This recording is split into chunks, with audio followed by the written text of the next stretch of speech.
Honours প্রথম বর্ষের ছাত্ররা, দীর্ঘদিন পর আবার তোমাদের কাছে আমি অনলাইন ক্লাসের মধ্যে দিয়ে ফিরে এলাম। আমি তোমাদের পদ্মাবতী পড়াচ্ছিলাম।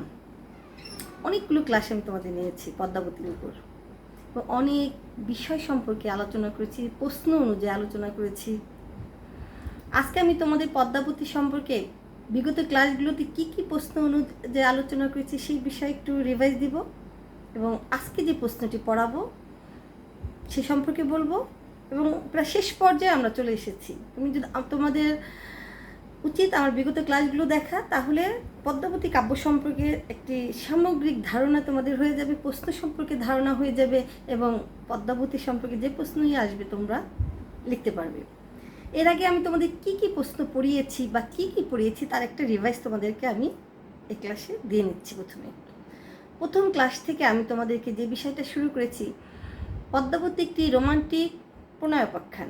মধ্যযুগের চর্যাপদ থেকে প্রাচীন বাংলার যে আদি নিদর্শন, যে সাহিত্যের চর্যাপদ থেকে শুরু করে মধ্যযুগের সমস্ত কাব্য দেবদেবী নির্ভর ছিল। সেটাকে মঙ্গল কাব্য বলি, রামায়ণ মহাভারত বলি, বৈষ্ণব পদা বলি, শাক্ত পদা বলি, সব কিছু দেবদেবী নির্ভর। এই দেবদেবী নির্ভর কাব্যের মধ্যে একদম দেবদেবী বাদ দিয়ে শুধু মানবীয় প্রণয়োপাখ্যান কীভাবে মধ্যযুগে সৃষ্টি হলো, লিখিত হলো, কোন কবিদের দ্বারা লিখিত হলো, কেন লেখা হলো মানবিক প্রণয়োপাখ্যান, এ সম্পর্কে আমি তোমাদের বিশদ আলোচনা করেছি। রোমান্টিক প্রণয়োপাখ্যান কাকে বলে, এর বৈশিষ্ট্য কী, এটা নিয়ে আলোচনা করেছি। কাদের পৃষ্ঠপোষকতায় রোমান্টিক প্রণয়োপাখ্যান মুসলমান কবিরা লিখলেন সে বিষয়ে আলোচনা করেছি। তারপরে তোমাদের আলোচনা করেছি আমি রোমান্টিক প্রণয়োপাখ্যানে সবচেয়ে বেশি প্রসার লাভ করেছে সপ্তদশ শতকে। এই সপ্তদশ শতকের কবিদের নিয়ে আলোচনা করেছি, এবং সপ্তদশ শতকের সর্বশ্রেষ্ঠ এবং মধ্যযুগেরও অন্যতম শ্রেষ্ঠ কবি মহাকবি আলাউল সম্পর্কে তার জীবনী নিয়ে আলোচনা করেছি। এবং মহাকবি আলাউল তার বিখ্যাত যে পদ্মাবতী কাব্যটি লিখেছেন, এটা তিনি অনুবাদ করেছেন হিন্দি কবি মালিক মোহাম্মদ জায়সি। মালিক মোহাম্মদ জায়সি সম্পর্কে আলোচনা করেছি।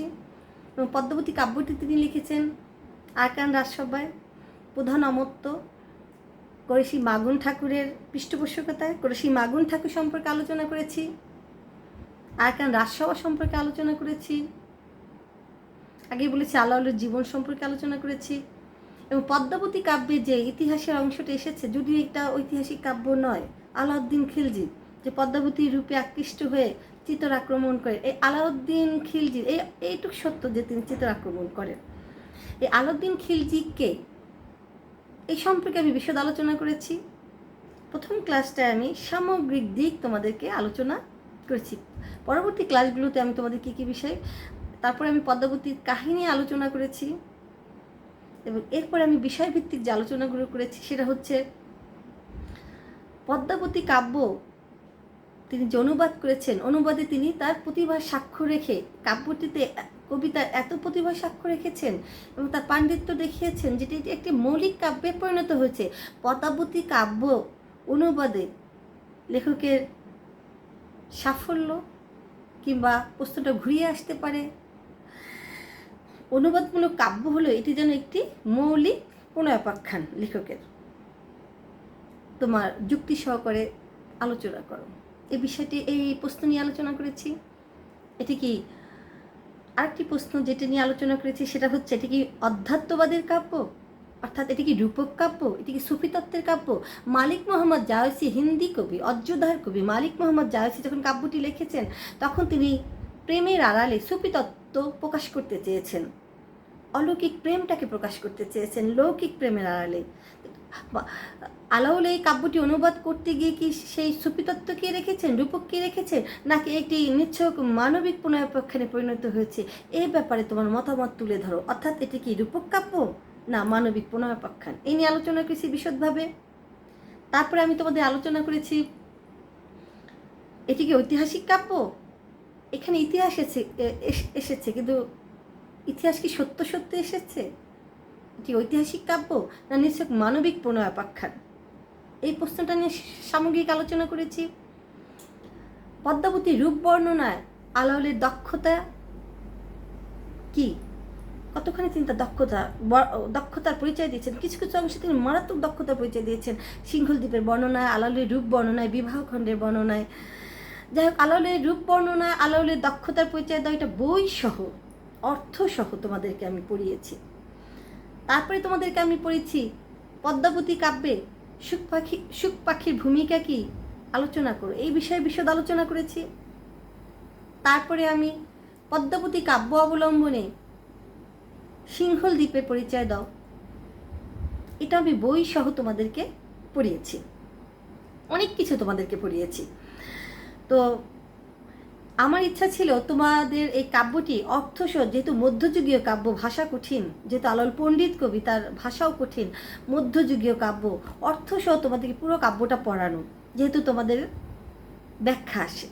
কিন্তু এত বড় একটা উপাখ্যানকে অর্থসহ পড়িয়ে যেতে হলে অনেকগুলো ক্লাসের দরকার, এবং আমাদের আরও অনেক কাব্য রয়ে গিয়েছে, সেগুলো আমাদের পড়াতে হবে। অন্নদামঙ্গল, লাইলি মজনু, চণ্ডীমঙ্গলের কিছু অংশ বাকি আছে, এগুলো আমাদেরকে পড়াতে হবে।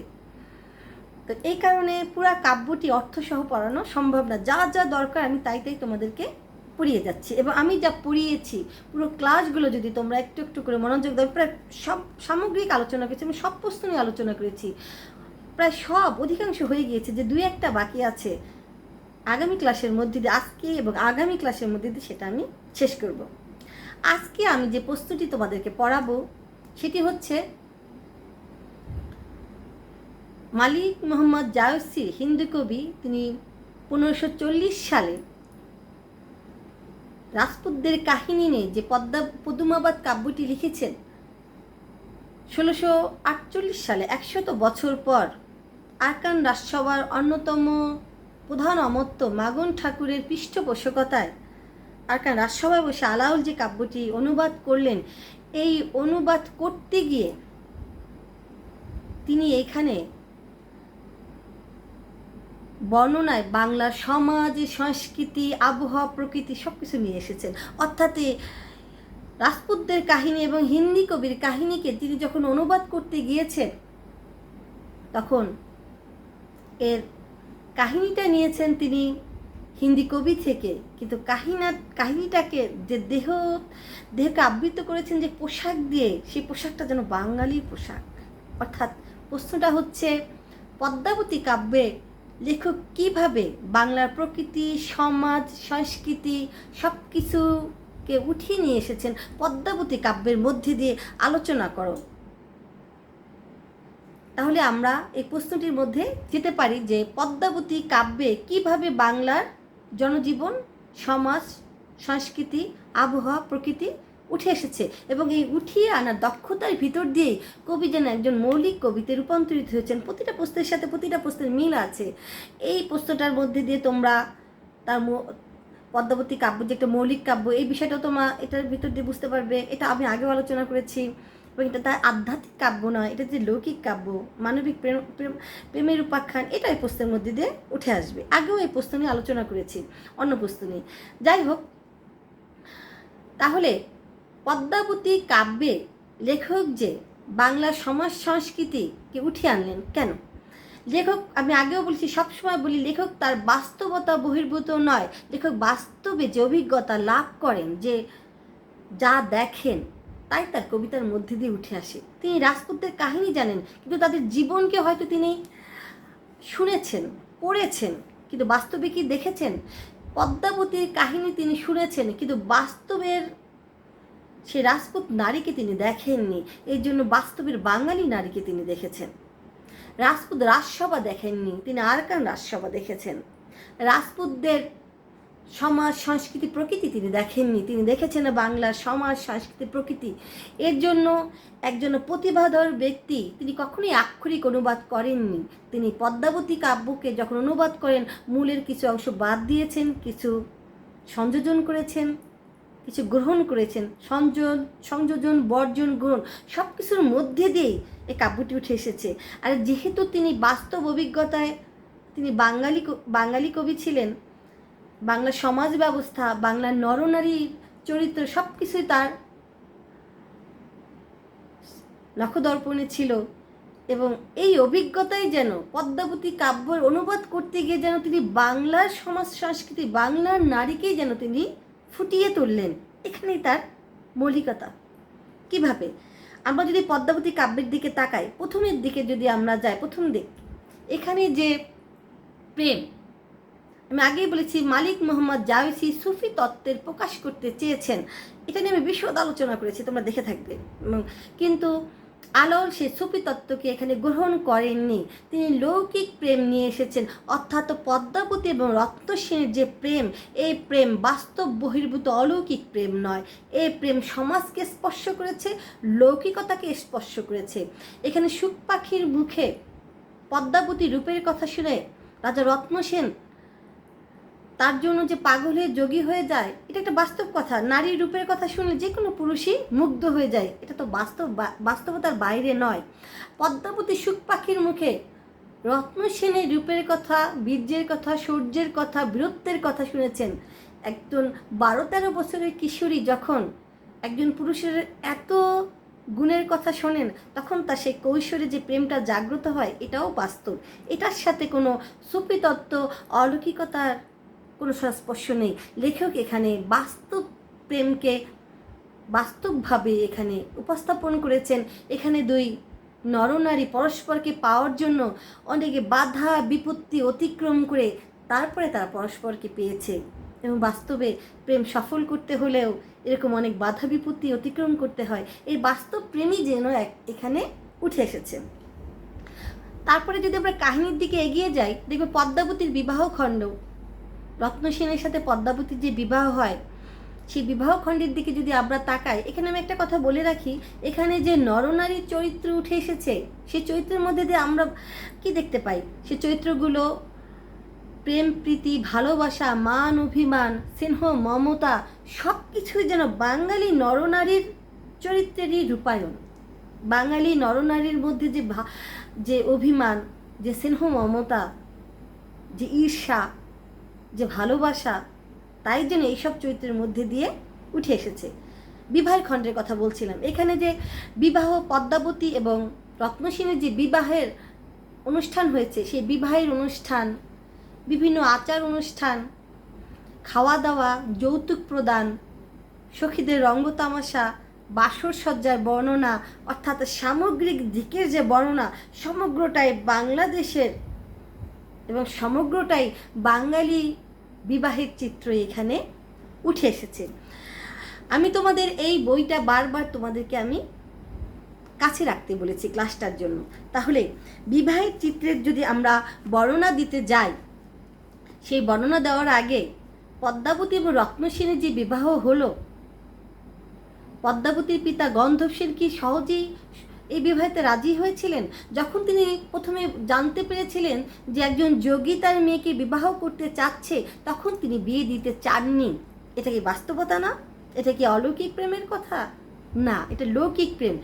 এই কারণে লৌকিক, যে কোনো পিতামাতা একজন সন্ন্যাসীর কাছে সন্তানেরকে বিবাহ দিতে চান না। তো পদ্মাবতীর পিতাও যোগী রত্নসেনের কাছে কন্যার বিবাহ দিতে চাননি। তিনি যখন জানতে পেরেছেন যে রত্নসেন যোগী নন, রাজা, তখনই তিনি বিবাহ দিতে রাজি হয়েছেন। এবং বাঙালি পিতা কখনোই সন্তানকে একজন সন্ন্যাসীর কাছে বিবাহ দিতে চান না। তাহলে প্রথম ঘটনার মধ্যে দিয়ে, বিবাহের ঘটনার মধ্যে দিয়ে কি উঠে আসে না বাঙালির চরিত্র, একজন পিতার চরিত্র? পিতা সন্তানের, কন্যা সর্বদা মঙ্গল চান। আমরা যদি একটু বইয়ের ভিতর ঢুকি, তাহলে আমি তোমাদেরকে বুঝাতে পারবো। আমি এই বইটা তোমাদেরকে সব সময় কাছে রাখতে বলেছি। তোমরা রক্তসেন শুলি খণ্ড, এই খণ্ডের মধ্যে যদি ঢোকো, আমি পৃষ্ঠা নম্বর তোমাদেরকে বলে দিচ্ছি, কিছু বর্ণনা আমি তোমাদেরকে করবো। 113 নম্বর পৃষ্ঠায় এখানে যদি তুমি দেখো যে যখন যোগী বেশে রত্নসেন সিংহল গড়ের ভিতর, দুর্গের ভিতর ঢুকে গন্ধর্ব সেনকে তার কন্যাকে পাওয়ার জন্য পত্র প্রেরণ করেন, তখন গন্ধর্ব সেন খুব রেগে যান। একটা সন্ন্যাসী এত সাহস, আমার মেয়েকে বিয়ে করতে চায়। তখন তিনি তাকে বন্দি করেন, তার 1600 যোগী সহ, এবং তাকে মৃত্যুদণ্ড দেন। তখন তাকে বাঁচানোর জন্য স্বয়ং মহাদেব চারণ কবি সেজে তার বর্ণনা দেন যে রত্নসেন যোগী নন, তিনি রাজা, কিন্তু তাকে তিনি বিশ্বাস করেন না। তখন মহাদেব বলেন, আমাকে যখন বিশ্বাস করছেন না, তখন সুখ পাখির মুখে শোনেন যে রত্নসেনের আসল কাহিনী। তখন সুখ পাখি কি বলছে দেখো, পদ্মাবতী সংযোগ সংসারে নাহি আর, অর্থাৎ পদ্মাবতীর মতো এত অপূর্ব নারী সংসারে আর নাই। তে কারণে কহিয়া কন্যার গুণ কথা, যোগী বেশে নিরুপতি লই আইনু এথা। এই কারণে পদ্মাবতীর গুণের কথা বলে আমি রত্নসেনকে যোগী বানিয়ে, সন্ন্যাসী বানিয়ে এই দেশে নিয়ে এসেছি। সঙ্গে যোগী 1600 নৃপ অনুচর, তার সাথে চলে এসেছে 1600 অনুচর। এই 1600 অনুচর কি যোগী? না, এক একজন এক রাজ্যের ঈশ্বর, এক একজন যোগী যেন এক একটা রাজ্যের রাজা। আসলে তারা কেউ সন্ন্যাসী নয়। কে বলছে? সুখ পাখি রাজাকে বলে দিচ্ছে আসলে এই যোগী রত্নসেন কোনো যোগী নন, তিনি রাজা। কহিনু রূপের কথা দেহ বিদিত, গুণ বিচারিয়া এবে বুঝো চরিত। এখন আপনি বুঝে নেন, আমি সত্য কথাই আপনাকে বলে দিলাম, উনি কোনো যোগী নন, উনি একজন রাজা, এবং ওনার সাথে যে 1600 যোগী এসেছেন এরাও যোগী নন, এরা 1600 রাজা। হীরামণি সাক্ষী হলো ভাটের বচনে। ওই যে চারণ কবি মহাদেব চারণ কবি সেজে এসেছেন, তার কথা সাক্ষী দিলেন কে? হীরামণি পাখি। তবে রত্নসেন হেন মানিলে মনে, সাধু সাধু বলি নৃপ সুখে বাখা নিল মানে প্রশংসা করলো। রাজা তখন মেনে নিলেন এবং প্রশংসা করলেন। তিনি বললেন, ভাগ্য বলে হেনবর আসিয়া মিলিল, হরষিত আজ্ঞা দিল সিংহ হলো নিরপতি। তিনি খুব খুশি হলেন, তিনি বললেন ভাগ্য বলে এত ভালো বর আমার এলো। এখন তার কথাবার্তা চেঞ্জ হয়ে গেছে, এখন তিনি বুঝতে পারছেন যে যোগী নন, সিংহ চিতরের রাজা, তার কন্যার জন্য একজন রাজা এসেছেন, একজন যোগ্য বর এসেছেন। রত্নসেন মুক্ত করে আনো শীঘ্র গতি, যোগীগণ অঙ্গ হতে বন্ধন ঘুচাও। রত্নসেনকে শীঘ্র নিয়ে আসো, সমস্ত যোগীর বন্ধন ঘুচিয়ে দাও। তারপরে নৃপতি গন্ধর্বসেন রত্নসেনকে বলছে, অজানিত অপরাধে ক্ষমিবে আমার। করজোড়ে রত্নসেন উত্তর দিয়েছেন যে আমাকে তুমি ক্ষমা করো। রত্নসেনকে বলছে, রত্নসেন উত্তরে কি দিচ্ছেন? একজন পুত্র পিতাকে কি বলে, বাঙালির ছেলে পিতাকে কি বলে, সেই দৃশ্য যেন উঠে আসছে। তুমি মোর পিতা তুল্য সিংহল ঈশ্বর, তুমি আমার পিতা, সিংহলের রাজা, সিংহলের ঈশ্বর, তুমি আমার পিতা তুল্য। পুত্রের বন্ধনে তাত কি বা অপরাধ, পুত্রকে তুমি বেঁধে রেখেছো, এটা কোনো অপরাধ নয়। কেন? আগে পুত্র শাস্তি পায়, পশ্চাতে প্রসাদ। পিতার কাছে পুত্র শাস্তি প্রথমে পায়, তারপরে তার ফল লাভ করে। প্রথম অপরাধে কইলে পুত্র শাস্তি পায় আগে, পশ্চাতে সান্ত্বনা দিয়া যেই দান মাগে। অর্থাৎ সন্তানকে প্রথমে পিতা কোনো অন্যায় করলে শাস্তি দেন, তারপরে সন্তান যাহা চান তাহাই তাকে দিয়ে দেন। এই যে বাক্যগুলো আমি তোমাদেরকে বই থেকে পড়ালাম, এই বাক্যগুলোতে এই পিতা পুত্রের এই ভাষা, এই বর্ণনা, এই কথোপকথন, এগুলো কি রাজপুতের কথা মনে হয়? না, এগুলো যেন বাঙালি পিতা এবং পুত্রের মান অভিমানের কথা এবং সত্য কথাইগুলো উঠে এসেছে। তাহলে এই যে চরিত্রের বর্ণনা, গন্ধর্বসেনের যে অভিব্যক্তি, রত্নসেনের যে কথাবার্তা, এগুলো যেন বাঙালি মানুষেরই মানসিক অনুভূতি উঠে এসেছে। তারপরে আমরা যদি বিবাহ অনুষ্ঠানের দিতে আরও এগিয়ে যাই, তাহলে দেখব বিবাহ অনুষ্ঠানে যে সখীরা রঙ্গ তামাশা করছে, বিবাহ অনুষ্ঠান করছে, মানুষদেরকে দাওয়াত দেওয়া হয়েছে, অনেক দিন ধরে বাদ্যবাজনা বাজছে অনুষ্ঠানের, এই সব কিছুই যেন বাঙালি বিবাহ অনুষ্ঠানের আচার।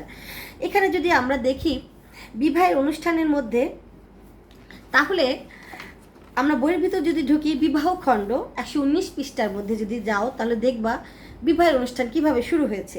সিংহলের নিরপতি হাঙ্কারিয়া হীরামণিকে হুঙ্কার দিয়ে বলছেন, আরও বহু পণ্ডিত জ্যোতিষগণ আনি, তুমি আরও পণ্ডিত এবং জ্যোতিষগণ নিয়ে আসো। শুভক্ষণ শুভ লগ্ন করিয়া বিচার, রচিল বিবাহের কার্য মঙ্গলা আচার। শুভক্ষণ শুভ দেখেই তো বাঙালিরা বিবাহের দিনক্ষণ ঠিক করেন। কর্পূর সংযোগে পান দিলা ঘরে ঘরে, পঞ্চশব্দে বাজন বাজয় মনোহরে। অর্থাৎ কর্পূর মানে কর্পূর যোগে সবাইকে পান দিল। তৎকালীন যুগে বিবাহের দিন ঠিক হলেই শুভমুখ হিসাবে সবাই মিষ্টি পান খায়, মিষ্টি খায় আবার পান খায়। এই যে বাঙালি রীতি কি এখানে উঠে এসেছে না? আরও যদি আমরা দেখি, পাত্র পুরোহিতের নারী ব্রাহ্মণী সঞ্জনী, অকুমারী সধবা সুবেশী রমণী, অর্থাৎ এখানে অনেক পুরোহিত এসেছে, অনেক সুবেশার নারী এসেছেন, ব্রাহ্মণী এসেছেন, এবং একটা গুরুত্বপূর্ণ কথা বলেছেন, অকুমারী যারা, কুমারীও এসেছেন, কিন্তু যারা অকুমারী বিবাহিত অবশ্যই তারা সধবা, তারাই এসেছেন, বিধবারা কখনো আসেননি। অর্থাৎ তৎকালীন সমাজ ব্যবস্থায় বিবাহে, বাঙালি সমাজ ব্যবস্থায় বিধবাদেরকে অকল্যাণের মনে করা হতো, এই জন্য তারা কখনো বিবাহ অনুষ্ঠানে আসতে পারতো না। সেই সত্য যেন এখানে উঠে এসেছে, পুরো বাংলার চিত্র যেখানে উঠে এসেছে। তারপরে এখানে বলা হয়েছে, কিবা রাত্রি কিবা দিন চিনিতে না পারি, স্থানে স্থানে বাজি পড়ে অতি মনোহর, মানে এত অনুষ্ঠান হয়েছে, বাজি পড়ার অনুষ্ঠান হয়েছে, সব বর্ণনা, এবং তাদেরকে গোসল করানো হয়েছে, প্রত্যেকে দুই স্নান করাইলা, রাজনীতি বস্ত্র অলঙ্কার পরাইলা, তাদেরকে রাজার নীতি অনুসারে তাদেরকে বস্ত্র পরানো হলো। তাহলে রাজকন্যা রাজপুত্রের বিবাহ যেভাবে হয়, বাংলার রাজকন্যা রাজপুত্রের বিবাহ সেই রীতি অনুসারে যেন তাদের বিবাহ হলো। পুরো বর্ণনাটাই আমাদের, এই বিবাহের বর্ণনাটাই আমাদেরকে কি বাংলার কথা, বাংলার ঐতিহ্যের কথা, বাংলার বিবাহের ঐতিহ্যের কথাই উঠে আসে। তারপরে আমরা যদি তাদের বাসর সজ্জার দিকে তাকাই, দেখব বাসর সজ্জা কিভাবে উঠে এসেছে। সেখানে আমরা যদি এখানে আমি তোমাদের যেহেতু বই দেখে দেখে পড়াচ্ছি, এর জন্য আমাকে বারবার বই পৃষ্ঠা উল্টাতে হচ্ছে, কারণ আমি তোমাদেরকে বলে দিচ্ছি পুরো বইটা অনেক অনেক বেশি জায়গা জুড়ে রয়েছে বাংলার সংস্কৃতি, প্রকৃতি এবং আবহাওয়া, তোমাদের যাতে পড়তে সুবিধা হয় এর জন্য আমি বইয়ের ভিতর ঢুকে তোমাদেরকে পৃষ্ঠা নম্বর পর্যন্ত বলে দিচ্ছি। বাসর সজ্জায়, বাসর ঘরে একজন নারী এবং পুরুষের প্রথম সাক্ষাতের অনুভূতি কি হয় সেই দৃশ্য উঠে এসেছে, এবং এই দৃশ্য যেন বাঙালি নারী এবং পুরুষের প্রথম বাসরসজ্জার দৃশ্যের কথাই আমাদের মনে পড়ে। আমাদের পৃষ্ঠা নম্বর হচ্ছে 129। করে ধরে নিল কন্যা সজ্জার উপর, করে মানে হাত ধরে কন্যাকে সজ্জার উপর নিয়ে গেলো। কন্যা তো একা একা হেঁটে হেঁটে বাসর ঘরে প্রবেশ করে না, আমরা জানি, তাকে হাত ধরে বাসর ঘরে নিয়ে যেতে হয়। লাজে অধমুখী রহে ঘোঘট অন্তর, ঘোঘট মানে ঘুমটার অন্তরালে সে লাজে অধমুখী হয়ে আছে। মিনতি করে শুনো প্রাণপ্রিয়া, তখন ঘরের মধ্যে আর কেউ নেই, স্বামী স্ত্রী, এখন নিরুপতি, অর্থাৎ রাজা তাকে প্রাণপ্রিয়া বলছে, তোমার লাগি রাজ্য ত্যাজি করি প্রাণপণ, তোমার জন্য আমি রাজ্য ত্যাগ করেছি, সব কিছু ত্যাগ করেছি। অতি তপ ফলে যেই পাই দর্শন, অতি তপস্যার ফলে তোমার এখন আমি দর্শন পেয়েছি। এখনো উচিত নহে বদন গোপন, এখন তোমার মুখ লুকিয়ে রাখা উচিত নয়। প্রেম রসে কহ কথা জুড়া শ্রবণ, আমার কান জোড়া, তুমি আমাকে প্রেমের কথা বলো। এই যে প্রথমে সে লজ্জা পেয়েছে, তাকে হাত ধরে বাসর ঘরে নিয়ে আসা হচ্ছে, সে লজ্জা পেয়েছে, পরবর্তীতে স্বামী কীভাবে স্ত্রীর সাথে কথা বলে, এই সব কিছু, এগুলো তো বাঙালিরই কথা, বাঙালির জীবন ব্যবস্থা। তাহলে বাংলার সমাজ, সংস্কৃতি, জীবন ব্যবস্থা, এগুলো সব কি আলাওলের হিন্দি কবির পদুমাবাদ যখন অনুবাদ করতে গিয়েছেন, যেহেতু তিনি আক্ষরিক অনুবাদ করেন, ভাবামন অনুবাদ করেছেন, তিনি তার অভিজ্ঞতা, তার জ্ঞান গরিমা, তার মৌলিকতা, তার পাণ্ডিত্য সব কিছু তুলে এনেছেন, এবং এগুলোর ভিতর দিয়ে যেন বাঙালির নারী হিসাবে পদ্মাবতী উঠে এসেছে, বাঙালির পুরুষ হিসাবে রত্নসেন উঠেছে, এবং তাদের জীবন ব্যবস্থা যেন বাংলার মোড়কের মধ্যে দিয়ে, অর্থাৎ বাংলার আবহাওয়ার মধ্যে দিয়ে উঠে এসেছে। তারপরে যদি আমরা আরও ভিতরের বর্ণনার দিকে যাই, তাহলে দেখব পদ্মাবতীর প্রেমে আকুল হয়ে যখন রত্নসেন তার প্রথম স্ত্রী নাগবতীকে ছেড়ে যাচ্ছে, যে তখন নাগবতীর মনের অবস্থা কী ছিল, বাঙালি সমাজ ব্যবস্থায় স্বামী যদি নিজে স্ত্রীকে ছেড়ে যায় তখন সেই স্ত্রীর মনের ব্যথা কীরকম হতে পারে সেটাও আমরা দেখতে পাবো এই কাব্যের মধ্যে দিয়ে। তাহলে কাব্যের ভিতরে যদি আমরা ঢুকি তাহলে আমরা দেখতে পাবো, তোমার 87 পৃষ্ঠায় ঢুকো, যখন পৃষ্ঠা নম্বর 87, যখন নাগমতীকে ছেড়ে যাচ্ছে রত্নসেন, তার স্ত্রীকে ছেড়ে যাচ্ছে, তখন স্ত্রীর মনের অবস্থা কি হয়, সেই স্ত্রীর মনের অবস্থার মধ্যে দিয়ে যেন বাঙালি নারীর ক্রন্দন, স্বামী তাকে ছেড়ে চলে যাচ্ছে সেই দৃশ্যই যেন উঠে এসেছে। স্ত্রী স্বামীকে বলছেন, দেশান্তরে যাইব পতি শুনি নাগমতী, সজল নয়নে আসি করো মিনতি, সজল নয়নে এসে তাকে মিনতি করছে, তুমি প্রাণপতি আমার, বিনা অপরাধে কেন করো নৈরাশ, আমি তো কোনো অপরাধ করিনি, তুমি তো আমার প্রাণপতি, কেন আমাকে ফেলে তুমি চলে যাচ্ছ। তারপরে তিনি বলছেন, কোন সুখ হেতু প্রভু হও দেশান্তরী, কোন সুখে তুমি দেশান্তরী হয়ে যাচ্ছ, আমা হন্তে পদ্মাবতী কেমন সুন্দরী, আমার থেকে কি পদ্মাবতী বেশি সুন্দরী, তোমার বিচ্ছেদে মোর না রহিবে প্রাণ, নিজ হস্তে মারি মোরে দাও মৃত্যু দান। আমাকে তুমি মেরে ফেলো, তার থেকে আমাকে ফেলে না গিয়ে আমাকে তুমি মেরে ফেলো। কিবা আমার সঙ্গে লও হইয়া যাবো দাসী, আমি তোমার দাসী হয়ে যাবো, আমাকে তুমি তোমার দাসী বানিয়ে নিয়ে যাও। প্রতিযোগী নারী অনুচিত গৃহবাসী, যার প্রতি সন্ন্যাসী, সে নারীর জন্য গৃহের আর কোনো প্রয়োজন নেই। তোমার সঙ্গে দুঃখ সুখ দুই প্রাপ্তিব, তোমার সঙ্গে থাকতে চাই, দুঃখ আসুক সুখ আসুক সবই আমি গ্রহণ করে নেব। পরিচর্যা করিয়া সেবুমু পদ তোর, তোমার পদ আমি পরিচর্যা করে করব। তাহলে এই যে স্বামীকে মিনতি করছে কাছে নিয়ে যাওয়ার জন্য, আরও হচ্ছে পৌরাণিক উপমার উদাহরণ দিচ্ছে, যথারাম তথা সীতা গমন উচিত। রাম যেখানে যাচ্ছে সীতা তো সেখানেই যায়, অর্থাৎ রাম হচ্ছে স্বামী, স্বামী যেখানে যাচ্ছে সীতা স্ত্রী সেখানেই তো গিয়েছে, বনেই গিয়েছে। তাহলে আমি তোমার সাথে সব জায়গায় যাব, আমাকে রেখে তুমি যেও না। এই যে স্ত্রীর আকুলতা, এটা বাঙালি বধূর আকুলতা। তাহলে এখানে চরিত্রগুলোর মান অভিমান, এখানে চরিত্রগুলোর অনুভূতি সব কিছুই কি বাঙালি নারীর অনুভূতির মধ্যে দিয়ে উঠে এসেছে। তারপরে আমরা যদি যাই পদ্মাবতীকে যখন বিবাহখণ্ডের ভিতর থেকে আবার যাচ্ছি, কারণ বিবাহখণ্ডের পুরোটার ভিতর থেকে বাঙালি সংস্কৃতির বেশি মাত্রায় উঠে এসেছে।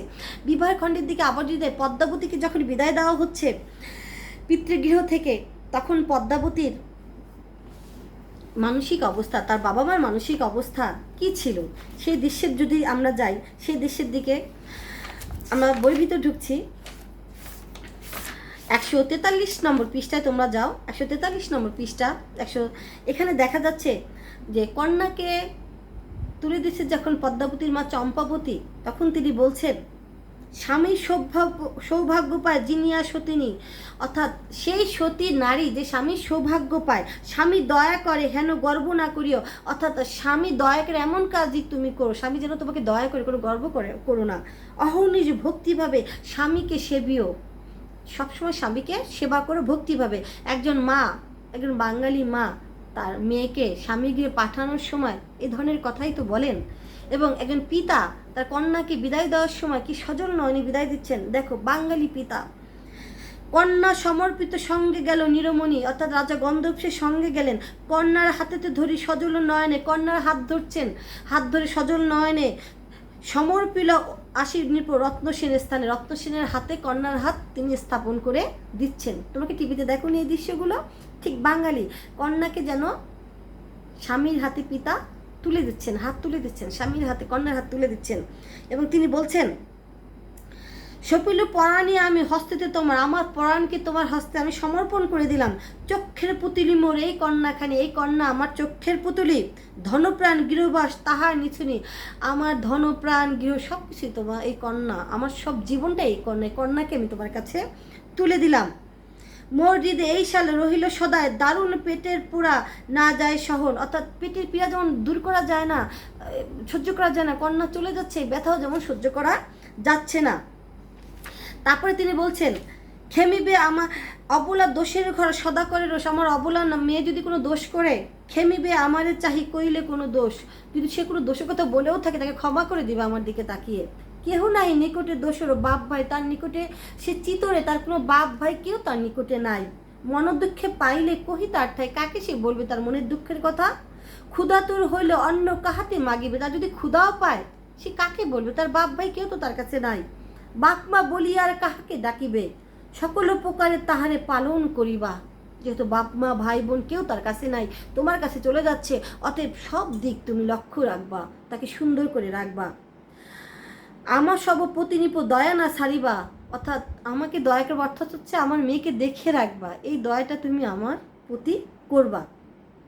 তারপর তিনি আশীর্বাদ করিব তোমারে নিরন্তর, অন্তপুরের মধ্যে হইল কান্দনার রোল, গজেন্দ্র বাহনে চলে নৃপরত্ন সেন, হাতির বাহনে করে তারা চলে যাচ্ছে এবং অন্তপুরে কান্না রোল উঠছে।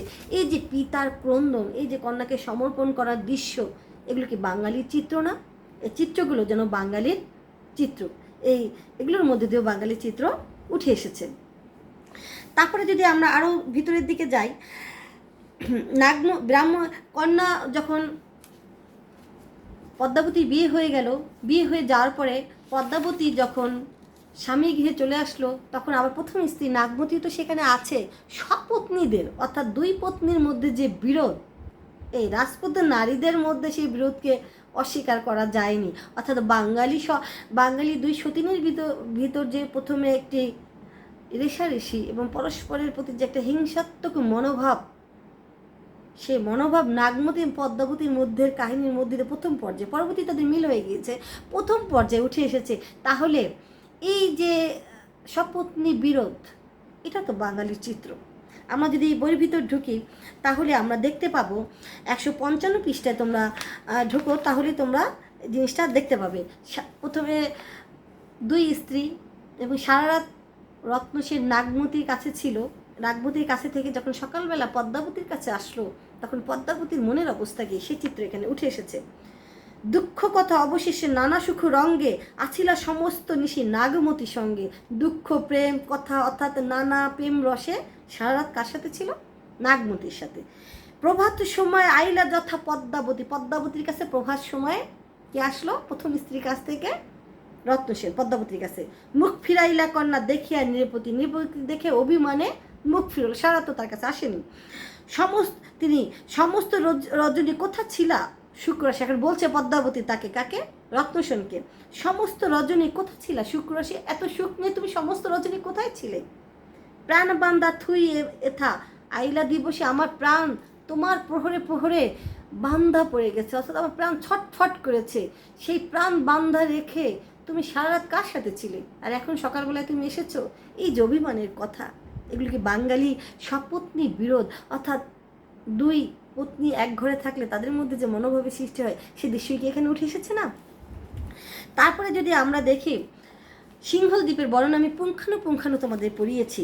সে সিংহল দ্বীপের বর্ণনার মধ্যে যদি আমরা ঢুকি তাহলে এখানে যে ফুল ফল দিঘির বর্ণনা দিয়েছি, এগুলি সব কিছুই কি আমাদের বাংলার রীতির কথা উঠে এসে না? যেমন ফলের কথা, এখানে আম, কাঁঠাল, সুপারি, নারিকেল, বাদাম, জলপাই, কমলা, কলা, জাম ইত্যাদি যে ফলের বর্ণনা, এগুলো তো বাংলাদেশেরই ফল।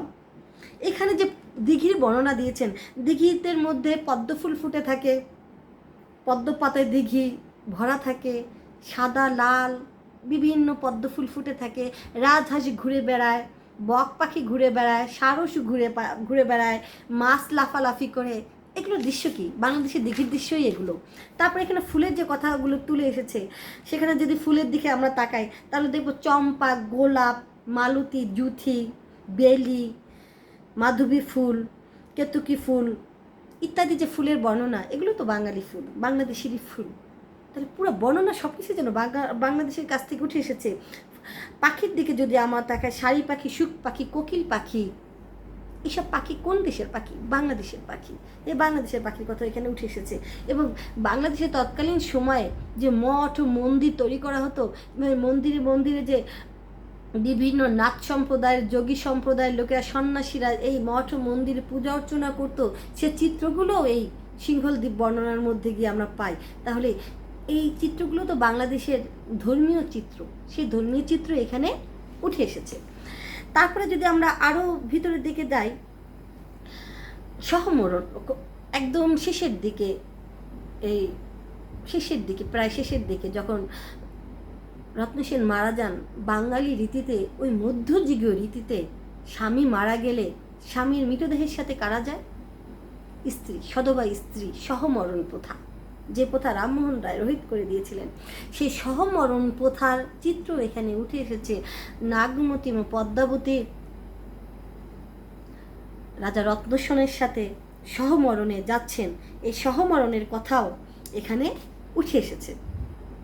তারপরে যদি আমরা পেশাজীবী দেখি, যে ব্যাত সম্প্রদায়ের কথা, বিভিন্ন পেশা, পাখিকে ব্যাত ধরেছে, কালকিত উপাখ্যানেও আমরা দেখছি কালকিত ব্যাত সম্প্রদায়, নিচু সম্প্রদায়ের যে চিত্র, এই চিত্র এখানে উঠে এসেছে। এবং ব্যবসা বাণিজ্যে, বাংলায় ব্যবসা, হাটে নিয়ে গিয়ে বিক্রি করছে, হাটের বর্ণনা, সিংহল দ্বীপের বর্ণনায় গিয়ে আমি নরনারীর যে হাটের বর্ণনা দিয়েছি। একটা কথা মনে রাখবো, কপালকুণ্ডলা উপন্যাসে তোমরা পড়েছো, সপ্তগ্রাম তৎকালীন অঞ্চলে বিখ্যাত বন্দর ছিল, পৃথিবীর বিভিন্ন দেশের সাথে ব্যবসা বাণিজ্যে একটা প্রাণকেন্দ্র ছিল বাংলা, সেই দৃশ্যগুলোর চিত্র এখানে উঠে এসেছে। তারপরে আমি যদি তোমাদের আরও ভিতরের দিকে যাই, তাহলে এখানে লেখক অনেক প্রবাদ প্রবচন উপমা ব্যবহার করেছেন। সেই প্রবাদ প্রবচনের কিছু বর্ণনা আমি তোমাদেরকে 72 নম্বর পৃষ্ঠায় আমি যদি যাই, বাংলার যে প্রবাদ প্রবচনগুলো প্রচলিত সেগুলোও তিনি এখানে ব্যবহার করেছেন, কারণ বিভিন্ন বিষয় বিজ্ঞ এবং অভিজ্ঞ ছিলেন আলাউল। তাহলে এখানে যে সুখ পাখি যখন ব্যাধের হাতে ধরা পড়ে, তার আগে সে কেন ব্যাধের হাতে ধরা পড়ে? যখন রাজা সুখ পাখি যখন গন্ধর্ব সেনের কন্যা পদ্মাবতীর জন্য বর খুঁজে আনার প্রত্যয় ব্যক্ত করেছিলেন, এই কথা যখন রাজা শুনতে পেলেন, তখন রাজা তাকে মারার জন্য নির্দেশ দিলেন। পদ্মাবতী অনেক অনুনয় বিনয় করে সুখ পাখির প্রাণ রক্ষা করলো। তখন সুখ পাখি আর থাকতে চাইলেন না এই সিংহল দ্বীপে। কেন থাকতে চাইলেন না? একটা প্রবাদের মধ্যে দিয়ে তিনি সেটা বুঝিয়েছেন সুখ পাখি। পড়শি 72 নম্বর পৃষ্ঠা, পড়শি হইলে শত্রু গৃহে সুখ নাই, নৃপতি হইলে ক্রোধ দেশেতে নাই ঠাই। অর্থাৎ আমার প্রতিবেশী যদি শত্রু হয় তাহলে সেখানে শান্তিতে বসবাস করা যাবে না। সবাই যদি শত্রু হয়, একা আমি কীভাবে বসবাস করব? নৃপতি হইলেও ক্রোধ দেশেতে নাই ঠাই, দেশের রাজা যদি শত্রু হয়ে যায় তাহলে সেই দেশে থাকা যায় না। অর্থাৎ প্রতিবেশী শত্রু হলে যেমন ঘরে থাকা যায় না, রাজা শত্রু হলে তেমন সেই দেশে থাকা যায় না। এই প্রবাদ প্রবচনের চিত্রটাও এখানে উঠে এসেছে। উপমা, সুন্দর উপমা তিনি দিয়েছেন। জল বিন মিন যেন ছটফট করে, অর্থাৎ জল ছাড়া মিন মানে মাছ, জল ছাড়া মাছ যেমন ছটফট করে, তেমনি পদ্মাবতী এবং রত্নসেনের যখন সমুদ্রের যখন তারা সিংহল দ্বীপ থেকে যখন তারা চিত্তরে ফিরে আসছিল, তখন সমুদ্র যাত্রায় তাদের জাহাজ ভেঙে গিয়েছিল, তারা দুজন বিচ্ছিন্ন হয়ে গিয়েছিল, এই বর্ণনা আমরা জানি, সেখানে এই কথাটা এসেছে। যখন তারা দুজন বিচ্ছিন্ন হয়ে গিয়েছিল, তখন পদ্মাবতী স্বামীর বিরহে তার মনের অবস্থা যেমন জল ছাড়া মাছের মনের অবস্থা, মাছের প্রাণের অবস্থা যেরকম হয়, স্বামী ছাড়া পদ্মাবতীর প্রাণের অবস্থা সেরকম হয়েছিল। সুন্দর উপমা। অর্থাৎ মাছ ছাড়া, জল ছাড়া মাছের যে অবস্থা, সেই উপমার মধ্যে দিয়ে পদ্মাবতীর স্বামী ছাড়া পদ্মাবতীর মনের অবস্থা কেমন সেই দৃশ্যটা তুলে ধরেছেন। এছাড়া পদ্মাবতীর রূপের দিকে যদি আমরা তাকাই, তাহলে এখানে আরও সুন্দর সুন্দর উপমা পাবো। পদ্মাবতীর কালো চুলকে ভ্রমণের কালোর সাথে তুলনা করা হয়েছে, সাপের কালো রঙের সাথে তুলনা করা হয়েছে, এবং কালো চামড়া বিশিষ্ট পশুর সাথে তুলনা করা হয়েছে। পদ্মাবতীর দাঁতকে হীরার সাথে তুলনা করা হয়েছে, দধির সাথে তুলনা করেছে। এই যে ভ্রমর, সাপ, ভুজঙ্গ, যে সাপ, ভ্রমর, দধি, এগুলো কিসের, কোন জায়গা থেকে উপমাগুলো নিয়েছে? বাংলা থেকে, বাংলাদেশ থেকে। পদ্মাবতী ঠোঁটের বর্ণনা দিয়েছেন। লাল পান যেমন লাল টকটকে পান, সেই লাল টকটকে পানির সাথে পদ্মাবতীর ঠোঁটের বর্ণনা দিয়েছেন। তাই পান তো বাংলাদেশেরই চিত্র। তারপরে এখানে বর্ণনা দিয়েছেন পদ্মাবতীর দাঁত দেখে ডালিম যেন হিংসায় বিদীর্ণ হয়ে যায়। ডালিম কোন দেশের ফল? বাংলাদেশের ফল। তাহলে রূপ বর্ণনার মধ্যে বিভিন্ন উপমা বর্ণনা বলো, সব কিছুতেই বাংলাদেশের চিত্রই যেন উঠে এসেছে। তারপরে আমরা যদি এখানে আরও ভিতরের দিকে যাই, এখানে নরনারীর রূপ বর্ণনা এবং তাদের বসন ভূষণের বর্ণনার মধ্যে দিয়ে মহাকবি আলাউল বাঙালি নারীর চরিত্রই উঠে এসেছে। যেমন পদ্মাবতী রূপ বর্ণন কিন্তু পুরোটাই আমি তোমাদেরকে একদম ধরে ধরে পড়িয়েছি। তারপরে আবার আমি পদ্মাবতী রূপখণ্ডের মধ্যে যাই, দেখো সেই রূপ বর্ণনা কত সুন্দরভাবে তিনি দিয়েছেন। তিনি তার একটু আগে তার রূপ বর্ণনা আমি করেছি। তারপরে আবার বলছি তোমাদেরকে যে তার চুল এত সুন্দর, যেমন কস্তুরী সৌরভের ঘ্রাণ, কস্তুরী বাংলাদেশের যে সৌরভ, অর্থাৎ সেই সৌরভের মতোই তার চুলের ঘ্রাণ, এবং তার চুলের কালো তার সাথে তুলনা করা হয়েছে, ভ্রমণের সাথে তুলনা করা হয়েছে, কোকিলের সাথে তুলনা করা হয়েছে, এরা সবাই কালো। এই কালোর সাথে তার চুলের তুলনা করা হয়েছে। অলিপিক ভুজঙ্গ চামর জলধার শ্যামতা সৌষ্ঠব কেহ নয় সমস্যার, অর্থাৎ তাদের কারোই কালো এই চুলের কালোর যোগ্য নয়। আর বলেছেন দন্ত হীরা পাতি কিংবা দধি সুতা সুত, তার দাঁত হীরা বা দধির চেয়েও সাদা। তারপরে বলেছেন তাম্বুল রাতুল হলো অধর পরশে, পান যেন তার ঠোঁটের স্পর্শে আর লাল হয়ে গেল। বিম্বিত তুলনা নাহি তুলিমুখী দিয়া অতি দুঃখে ডালিম্ব বিদরে নিজ হিয়া, অর্থাৎ তার দাঁতের সৌন্দর্য দেখে ডালিমের ছোট ছোট দানাগুলো যেন হিংসায় ফেটে চৌচির হয়ে গিয়েছে। এই যে তার রূপের বর্ণনা যেসব উপমা দিয়ে দিয়েছেন, সেগুলো কোথা থেকে নেওয়া হয়েছে? সেগুলো সম্পূর্ণভাবে বাংলাদেশের থেকে নেওয়া হয়েছে, দৃশ্যগুলো বাংলাদেশের। তারপরে আমরা যদি দেখি, তিনি এখানে যে পৌরাণিক উপমাগুলো তিনি নিয়েছেন, পৌরাণিক উপমা অর্থাৎ এই দেশে যে আখ্যানগুলো, পৌরাণিক আখ্যানগুলো প্রচলিত, সেগুলো কি কি? রাম সীতা, রাম রাবণ, রাধাকৃষ্ণ, অর্জুন দ্রৌপদী, কালিদাস ভবভূতি, গোপীচন্দ্রনাথ, গোরক্ষনাথ, হরিশ্চন্দ্র, এগুলো এগুলো কোন দেশের উপাখ্যান? এগুলো বাংলাদেশের উপাখ্যান। এই সব উপাখ্যানের এই পৌরাণিক উপমা আলাউল এখানে নিয়েছেন, হিন্দি কোনো উপমা এখানে আসেনি। তাহলে পৌরাণিক উপমার দু একটা বর্ণনা আমি তোমাদের দিই, আগে একবার দিয়ে ফেলেছি, আর একবার দিচ্ছি। যখন নাগমতিকে স্বামী ছেড়ে চলে যাচ্ছে, তখন স্বামীর সাথে থাকার জন্য নাগমতি কি বলছেন, 88 পৃষ্ঠায় আবার যাও। এখানে বলছেন, যথারাম তথা সীতা গমন উচিত। অর্থাৎ রাম যখন বনে গিয়েছিলেন তখন সীতাকে তো সাথে নিয়ে গিয়েছিলেন। তুমি যে যোগী বেশে চলে যাচ্ছ চিতর ছেড়ে, আমাকেও সাথে নিয়ে যাও, আমিও সন্ন্যাসী সে যে বনে বনে তোমার সাথে ঘুরে বেড়াবো। তাহলে স্বামীকে কাছে পাওয়ার জন্য সে উপমা নিয়েছে রাম সীতার কাছ থেকে। এখানে আরও উপমার কথার দিকে যদি আমি তাকাই, তাহলে এখানে আরও দেখব 161 পৃষ্ঠার দিকে তোমরা যাও।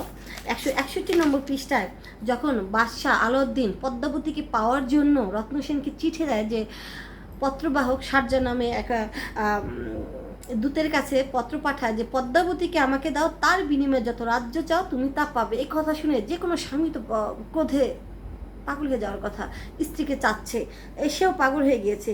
সে বলছে, ঘরের রমণী দেয় কাপুরুষ জন, যে কাপুরুষ সেই নিজের রমণীকে অন্য পুরুষের কাছে দিয়ে দেয়। সে উপমা দিয়েছে, কি উপমা দিয়েছে দেখো সেই পত্রবাহককে, রমণী সহস্র শ্লোক গোপালের ছিল, নারদে মাগিয়া একজন না পাইল। অর্থাৎ শ্রীকৃষ্ণের 1600 গোপিনী ছিল, এবং নারদ এবং কৃষ্ণের কাহিনীর মধ্যে দিয়ে যা দেখতে পাবো, এখানে অনেক কাহিনী আছে। এখানে একটা কাহিনী আছে, নারদ অর্থাৎ ব্রহ্মার মানসপুত্র, যে তাকে নারদ বলা হয়, সেই নারদ একবার শ্রীকৃষ্ণের 1600 গোপিনীর মধ্যে থেকে একজন গোপিনীকে তার জন্য চেয়েছিল, কৃষ্ণ তাকে দেয়নি। তার নিজের নারীকে অন্যকে দেওয়া যায় না। এখানে সেই উপমা বলছি যে 1600 নারীর মধ্যে থেকে একজনকে শ্রীকৃষ্ণ দিতে পারেনি, আর আমার ঘরের স্ত্রী চাচ্ছে তাকে আমি দিয়ে দেবো, এতটাই কাপুরুষ স্বামী। সে ঘৃণা ভরে সে পত্র প্রত্যাখ্যান করলেন, সে দূতকে প্রত্যাখ্যান করলেন। তাহলে উপমাটা সেই পৌরাণিক আখ্যান থেকে উপমাগুলো নিয়ে আসা হয়েছে। তাহলে এখানে উপমা বলো, প্রবাদ প্রবচন বলো, চিত্রকল্প বলো, এই যে শিল্পরূপের যে শিল্পরূপগুলো, এগুলোও যেন বাংলার সমাজ সংস্কৃতি থেকে নিয়ে আসা হয়েছে। তাহলে পুরা কাব্যটার দিকে যদি আমরা তাকাই, তাহলে এখানের প্রকৃতি, আবহাওয়া, এখানকার সমাজ সংস্কৃতি, এখানে মানুষের চরিত্র, এখানে মানুষের অনুভূতি, সব কিছুই যেন বাঙালি কবি তার বাস্তব অভিজ্ঞতাকে অস্বীকার করতে পারেননি। বাংলাকেই যেন তিনি এখানে তুলে এনেছেন। কাব্যটা হিন্দির, কিন্তু উপস্থাপন বাংলার সমাজের মধ্যে দিয়ে। পদ্মাবতী, নাগমতি, রত্নসেন, সুখ পাখি, আলাউদ্দিন, গন্ধব সেন, চম্পাবতী, এইসব চরিত্র, এরা বাংলার চরিত্রের মান অভিমান, প্রেম ভালোবাসা, রাগ, স্নেহ, মমতা, সব কিছু নিয়েই তারা বাঙালি। এখানে যে রূপ, আচার অনুষ্ঠান, চেহারার বর্ণনা, বসনভূষণের বর্ণনা, আগে এগুলো সব কিছু, সমাজ সংস্কৃতি সব কিছুই বাংলার। অর্থাৎ এখানে যেন বাঙালি কবি তার মৌলিক প্রতিভার গুণে এই কাব্যটিকে একদম বাঙালির করে দিয়েছেন। যেই পরিবেশে তিনি কাব্যটি লিখেছেন, সেই পরিবেশে বসে, সেই পরিবেশের উপযোগী করেই, সেই পরিবেশকে অবলম্বন করেই সে বাংলা আরকান একসময় বাংলার অন্তর্ভুক্ত ছিল। তৎকালীন জীবনে আরকান বাঙালি সংস্কৃতিকেও বহন করত। কবি জীবনের দিকে তাকায়, তার জীবনে দুইটি পর্যায়, প্রথম শিশু এবং কৈশোর তিনি বাংলাদেশি ছিলেন, পরবর্তীতে তাকে অপহরণ করা হয়, তিনি আরকানে চলে যান। তাহলে এই প্রথম পর্যায়ে জীবনের যে ভিত বাংলার উপর দিয়ে গড়ে উঠেছে, সেই জীবনকেই তিনি তুলে এনেছেন, এবং যে আরকানে তিনি ছিলেন সে আরকানের জীবন ব্যবস্থাও তুলে এনেছেন। তাহলে আমরা যে প্রশ্নটা নিয়ে আলোচনা করছিলাম তোমাদেরকে, পদ্মাবতী কাব্যের সমাজ সংস্কৃতি, মানুষের জীবন, সব কিছুর মধ্যে দিয়ে লেখক যেমন বাংলার চিত্র তুলে এনেছেন। কথাটি কি সত্য? আলোচনা করো।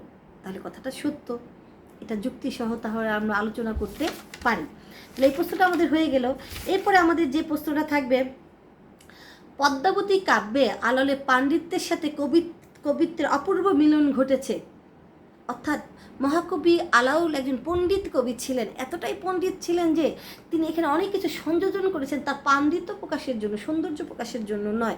অর্থাৎ কিন্তু অনেকে মনে করেন তার এই কাব্যের মধ্যে দিয়ে কাহিনী রস ক্ষুণ্ণ হয়েছে, যেন তার পাণ্ডিত্য বেশি প্রকাশ করতে গিয়ে তিনি যেন অনেক শিক্ষিত, অনেক অভিজ্ঞ, অনেক পণ্ডিত, এটা প্রকাশ করতে দিয়ে যেন অনেক কাব্য রস ক্ষুণ্ণ হয়েছে, অনেকে বলেন। আসলে তা নয়, এখানে কাব্য কথার সাথে, রসের সাথে তার পাণ্ডিত্যের অপূর্ব মিলন ঘটেছে। তাহলে প্রশ্নটা হচ্ছে, আলাউলের কাব্যে কবিত্বের সাথে পাণ্ডিত্যের অপূর্ব মিলন ঘটেছে, এটাকে শিল্পরূপে বলা চলে। এই প্রশ্নটা দিয়ে আমি আগামী ক্লাসে আলোচনা করে পদ্মাবতী কাব্য তোমাদেরকে শেষ করে দেব। অর্থাৎ পদ্মাবতী কাব্যকে আমরা বিদায় জানাবো। আমাদের পদ্মাবতী কাব্য প্রায় শেষের দিকে। সামনে ক্লাসের মধ্যে দিয়ে পদ্মাবতী কাব্য থেকে আমরা বিদায় নিয়ে অন্য কোনো কাব্যে যাব। আশা করি ভালো থাকবে, সুস্থ থাকবে। ধন্যবাদ।